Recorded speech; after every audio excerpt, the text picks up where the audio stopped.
The foreman's voice cracked across the job site like a whip. Someone called the VA. We've got a stray. The laughter that followed was thin and brittle, the kind that feeds on a crowd. Sophia Hale kept walking. Worn jeans, faded green tee, sun on her neck, the steady, soft click of her prosthetic beneath the noise. She didn't look up, didn't blink, didn't give them the show they thought they'd paid for. Wrong turn to the welfare office. Sweetheart, someone yelled from the scaffolding. A second voice made a theatrical limp. A third pretended to fall, screaming like a cartoon. Nails bit into Sophia's palm where she held a sun-creased cap. Old Marine issue. Its brim bent like memory. She slid it deeper into her grip. Jaw set, eyes forward. They didn't know.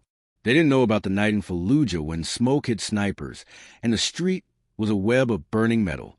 They didn't know who she had carried, hand over hand, through glass and grit, or what it cost come home minus a limb and plus a silence she wore like armor.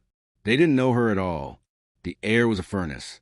Houston's midday glare turned steel into mirrors and asphalt into syrup. Hammers pounded. Rebar sang. Diesel engines exhaled. Dust crawled under collars and down throats. The world moved, fast, loud, careless. Sophia's rhythm didn't change. Click, step, click, step. That sound wasn't a flaw to her. It was a metronome, a promise. Forward. On the second floor scaffold, 3 workers leaned over in neon vests, nudging each other. A teenager on the sidewalk raised her phone, an eager grin splitting her face. Wait till TikTok sees the robot leg, she whispered to a friend. The friend snorted. No one told them to stop. A few men looked away, uneasy. Most didn't. At ground level stood the foreman, John Riker. Big shoulders, bigger mouth, sweat dark cap, a toothpick working the corner of his lips like he was chewing on authority. Look what rolled off the assembly line. John boomed. One of those wind-up toys got loose. It landed like a slap. The crew broke into a chorus of howls. The teen's camera shivered with laughter. Sophia touched the tags beneath her collar. Warm from skin. Letters worn to ghosts. Name, blood type, branch. She rubbed her thumb over the edges and kept walking. She'd learned in war what counted as danger and what counted as noise. Half a block away, an engine idled. Black SUV. Tinted glass. The kind of stillness that says waiting, not parking. Sophia didn't slow. Didn't glance back. But a prickle moved along her scalp like the air had shifted key. In the shade of a sycamore, a man watched the sight through a windshield smeared with sun. Michael Reyes's hands rested easy on the wheel, knuckles pale only at the edges. He had a face that wore weather well, lined at the corners, calm in the middle.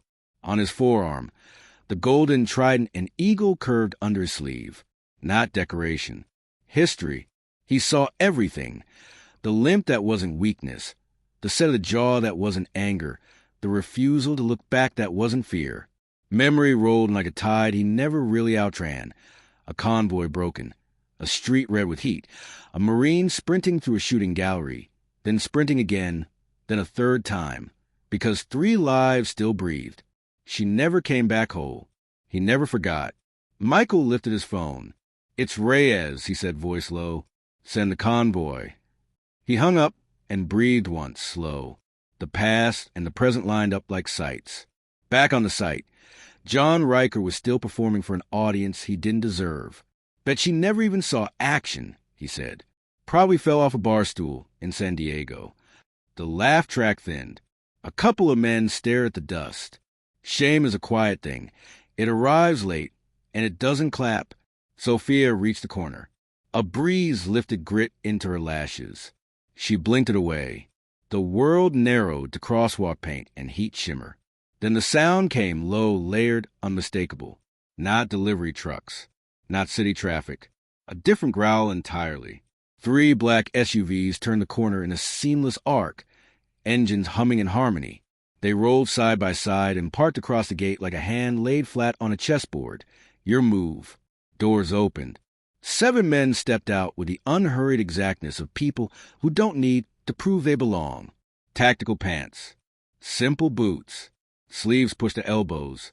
a few with sunglasses, all with posture that made space without asking. Silence fell so fast you could hear the wind shift. Somewhere, a wrench clanged to the ground and no one moved to pick it up. Michael Reyes set his gaze on Sophia, already half a block beyond the heckling, still not turning around, and then he started walking. The crew parted without being told, and for the first time that day, no one laughed. What happens when the ones who know the truth step into the light? When the past arrives, not shouting, but ready? Sophia Hale was born with a rose narrow and the sky feels closer, near a Kentucky farm that smelled like early rain and diesel. Morning started before dawn with the chickens, and a radio that never quite came in clear. Her father's hand spoke more than his mouth. Her mother could stitch a coat, change a tire, and end an argument with a look. On that land, needs weren't debated. They were met. Work makes a rhythm out of you. By 12, Sophia could stack hay without complaining and ride fence lines so the sun burned the ridge gold. By 18, she looked at the fields and loved them enough to leave. The soil was tired. Her parents were more so. She wanted a horizon that wasn't a fence, a fight that needed her weight. The Marine Corps door didn't open itself. She pushed it. Boot camp was a new language, but her body already knew verbs like carry, lift, endure. She wasn't loud, wasn't interested in medals. She was a listener and a mover, the kind of person who makes a space safer by standing in it. Deployments lace time together. On the 3rd, in a city that learned how to hold its breath, the convoy broke in an instant. The first blast cracked the street open. The second one waited like a liar. Glass became sand. Air became pressure. Noise became all there was. She did not wait for orders. She moved. A Navy corpsman whose lips were gray. A civilian aid worker whose scream sounded too young. An infantryman pinned under metal. His breath a whistle. 1 trip. 2. 3. On the 3rd run, the second blast greeted her from the blind side and reintroduced her to the idea of loss. Germany. White ceilings. Beeper machines. Pain like static that won't tune out. She woke to absence below the knee and presence in a line. Of visitors who didn't know what to say. Paperwork said Silver Star, Purple Heart. People said hero and brave and sacrifice like putting salve on a wound. She learned to nod. Coming home is its own war. The apartment on Houston's east side wasn't much. 2 rooms, a thin balcony, neighbors who practiced the art of not knowing. But it was hers. Silence, the good kind, lived there. The wall clock kept time like a friend. Tuesday she packed her olive duffel. Meds in a side pocket, notepad with simple commands to future Sophia. Pay the bill, call the clinic, breathe, and that cap folded at the bottom. She didn't wear it. She carried it the way you carry a chapter you're not done reading. Employers looked at her leg before they looked at her face. This job involves long hours on your feet, they'd say, sliding a file aside with a smile that didn't fully reach their eyes. We're concerned about liability. Liability. She learned how to hear that word without bleeding. At night, the mind reruns tape. Mortars scream. Radio static. Blood warm and too much. She'd sit by the window, watch headlights slice the blinds like searchlights, and breathe until the echo dimmed. She didn't complain. Didn't narrate. The pain wasn't flagged. It was armor. Quiet and necessary. And then there was the day the heat came down hard on steel and men and pride. The day she became a punchline for people who didn't know the cost of a joke. The day 7 men in black walked the dust like it belonged to anyone with a spine. Michael Reyes reached the foreman first. John Riker stood stiff under his cap. Clipboard suddenly pointless. His confidence sagged under the weight of eyes. Sweat made a map down his neck. Who humiliated Sergeant Sophia Hale? Michael asked. No bark. No theatrics. The question arrived like a courtroom door, swinging open. John blinked. It was just a joke, man. Nobody meant. A joke, Michael repeated, almost gently, and then he turned his shoulder so the sight could hear. Sergeant Hale ran through a kill zone 3 times to pull me and 2 others out. She lost her leg doing it. That's not a joke. The crew forgot how to swallow for a second. A young operator, Robert Kim, tall and coiled, held up a phone. We recorded the whole thing. he said. Every word, every laugh, while you were on the clock. John's face drained. Shame has a color. It's the absence of blood. Michael stepped closer, voice cooling. She never asked for applause. But if you think a person like that is entertainment, you've never met honor. Phones lowered. A breeze moved the dust. Somewhere on the sidewalk, the teenage girl, Emma, stopped filming. Her mouth was a line. Michael didn't wait for an apology shaped to save face. He turned his back on John, and the team moved in a simple pivot behind him, a sermon delivered without a single holy word. Sophia had reached the end of the block when she heard the footsteps approaching.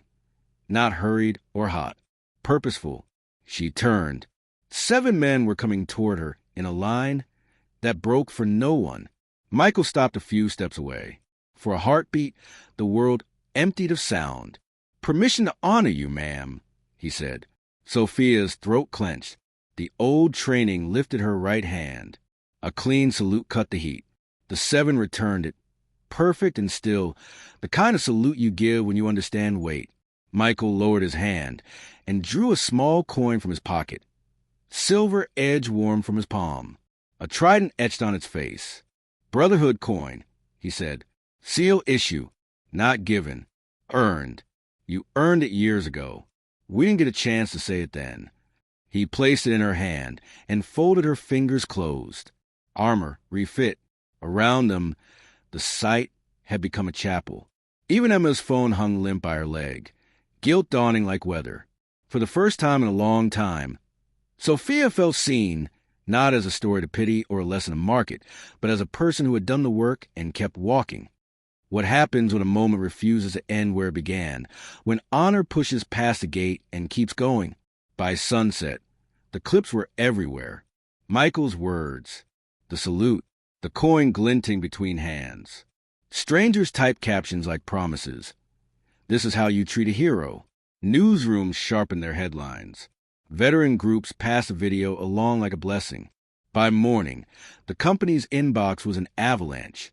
An official statement landed before lunch, wide fonts and careful regret. "We deeply apologize to Sergeant Sophia Hale.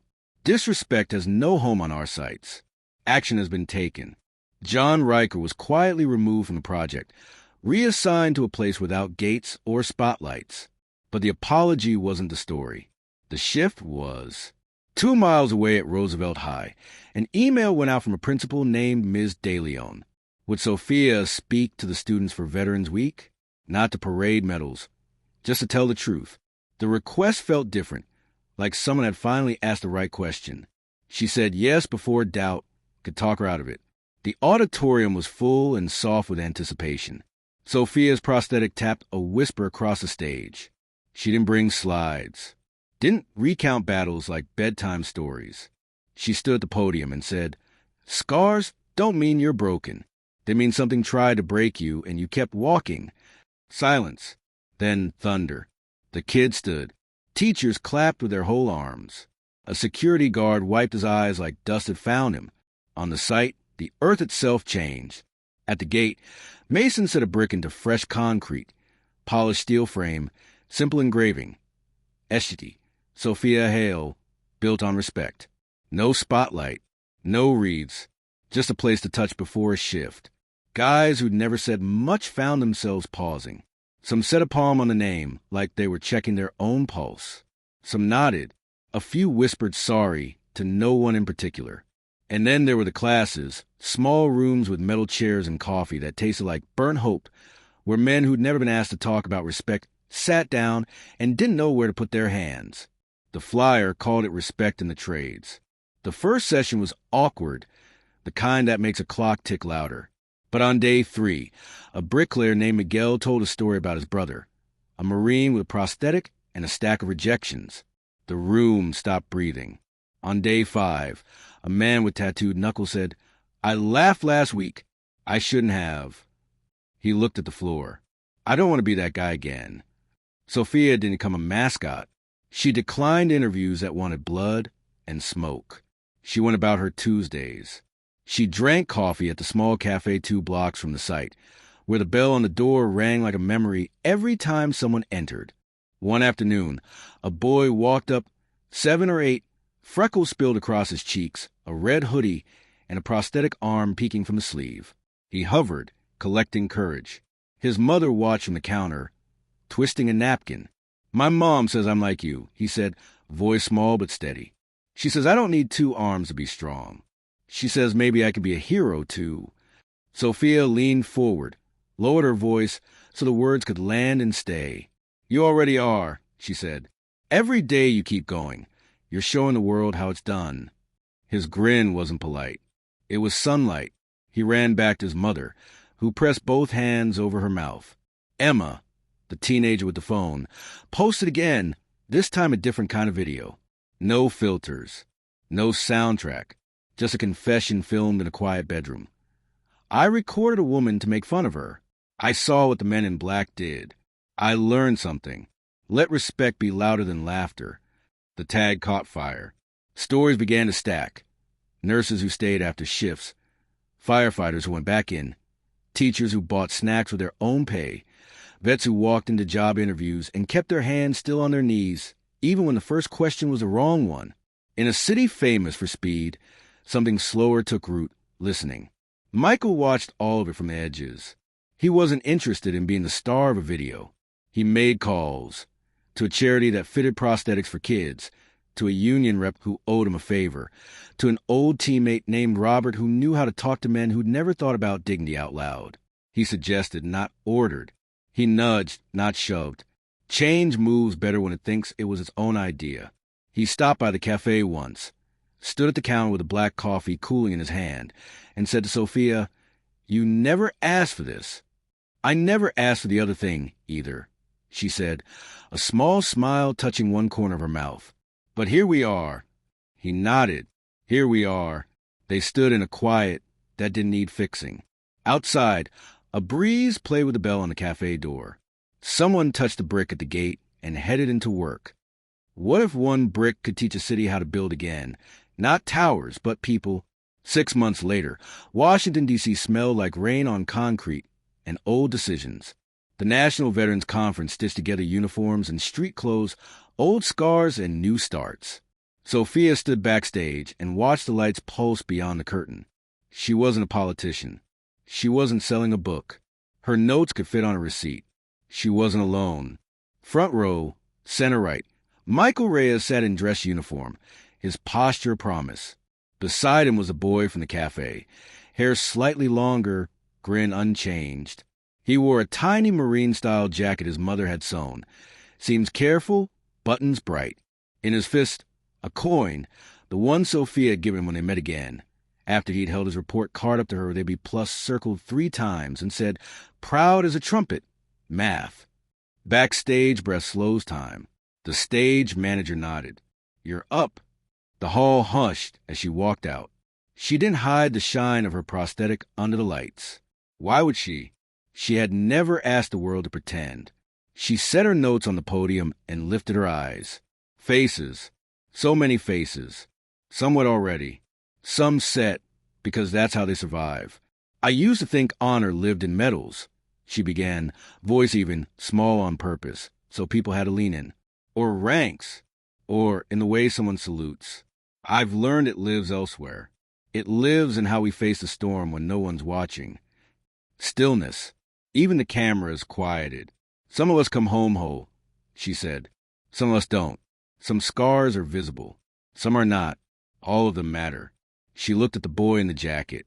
He sat up straighter, coin clutched tight. "Courage doesn't always roar," she said. "Sometimes it limps, and sometimes it fits into a red hoodie and keeps its chin high." The first clap was almost tentative. Then another. Then the room rose like a tide, applause rolling forward in waves that broke and broke again. She stepped back, not to bask, but to share the sound with everyone who'd ever stood in a kitchen at 3 a.m. counting breaths and deciding to keep going. After, in the green room, Michael leaned in the doorway like he had time. "You did good," he said. Sophia exhaled a laugh. "I didn't trip." "High bar," he said deadpan. She shook her head, smiling for real now. The conference halls became corridors of stories. A woman with buzzed hair, and a scar that curved around her ear. A man who brought a faded photo and a handshake that went on longer than handshakes usually do. A spouse who said thank you with the intensity of a person who has held someone through a night that had no stars. They lined up not for autographs, but for recognition. Each wanted to be seen, to say, I'm here too. Back in Houston, the Brick had become a destination people planned for. A biker group parked and took turns placing their hands on the engraving. A bus of middle schoolers filed past with notebooks, scribbling observations like tiny journalists in bright shoes. A crane operator in a grease-stained jacket touched the metal frame every morning, eyes closing for one heartbeat. No one announced it. No one turned it into content. They just came. Emma's hashtag kept working like water. Ordinary stories found corners of the internet that hadn't learned cynicism yet. A nurse posted the hand-drawn thank you she'd kept in her wallet for 5 years. A firefighter shared a photo of a burned boot he kept above his locker to remember the day that could have gone worse. A man in remission held up a ring of keys and said, I'm here to pick up my daughter from band practice. Michael sat with Robert and 2 other teammates, Priya Verma and Luke O'Donnell, in a quiet bar that served tacos like a love language. It's bigger than the site, Priya said. People want a way to practice respect that isn't just a speech. Challenges, Luke said, small ones. Daily, hold the door even when you're late. Sit with the new guy at lunch. No phones for the first 5 minutes of dinner. Little stuff that adds up. Quiet rules, Robert added. No shaming. No calling out, call in. Make it easy to do the right thing. They wrote on napkins. They made a simple page with 6 lines. They sent it to 3 places. It found 3,000 homes in a week. Sometimes movements like to start in marble buildings. Sometimes they start in a taco joint with condensation rings marking the table like halos. Sophia walked home in the blue hour the night after the conference, coin in her pocket, steps even, the city carrying her with a hum. She thought of the kid in the jacket, of Emma's unsteady apology, of Miguel's brother and the man with the tattooed knuckles, of the Brick, small, still sufficient. She paused on the balcony. The moon wore a thin smile. Traffic played the same old song. She set the coin on the sill and let the night lean in. Are we getting better? She asked the dark, not expecting an answer. A siren wailed somewhere far off, then faded. A dog barked twice. The city inhaled. Maybe the answer was simple. 1 hand on a brick, 1 apology, 1 small brave decision at a time. If honor can be taught in whispers, what happens when a whole neighborhood learns a language? Momentum is a quiet engine. It doesn't roar. It hums. The Brick kept collecting names. Fingertips, really, but names all the same. Each touch a signature in a ledger no one would ever print. Veterans detoured on road trips just to stand there. A man with a cane took 3 careful steps, laid a coin down for a breath, then pocketed it again and smiled like something had been returned. The company went further than a statement. They folded respect in the trades into orientation, not a hoop to jump through, a tool you'd actually use. The first page said, we build more than structures. Start with how you carry each other. Supervisors learned to notice small corrections. A word swapped, a joke rerouted. Crew leads start a habit. One story at the end of the week about someone who made the place better. It wasn't corny. It was ballast. At the cafe, the bell still sang. Sophia took the same corner table when she could. Sometimes Michael arrived, sometimes not. When he did, they didn't talk about war unless it walked in uninvited. They talked about mundane miracles, good bread, old movies, the way a city holds together even when it seems creak. Do you ever miss it? Michael asked once, eyes on the street. Which part? The exactness, he said. The clarity. Left, right, stop, go. Sophia thought about it. I miss knowing my job every minute, she said. But I'm learning a different kind of exactness. When to speak, when to stay, when to let a moment be a moment. He nodded, harder in its own way. Better, too. Emma came in one afternoon with a printout in both hands, a mock-up of a mural for the school's back wall, a row of hands touching a small engraved brick, different skin tones, different scars. Above it, let respect be louder than laughter. We got permission, she said, breathless. Would you come to the unveiling? Only if you want to. I want to, Sophia said. Emma's eyes flooded, and she wiped them with her sleeve like she'd been surprised by rain. The dedication drew families and workers in dusty boots and kids wearing art-smudged shirts. The mural made the wall look like it belonged to everyone. People took photos, yes, but they also stood there doing nothing at all, taking it in. A man in a tie loosened it and smiled.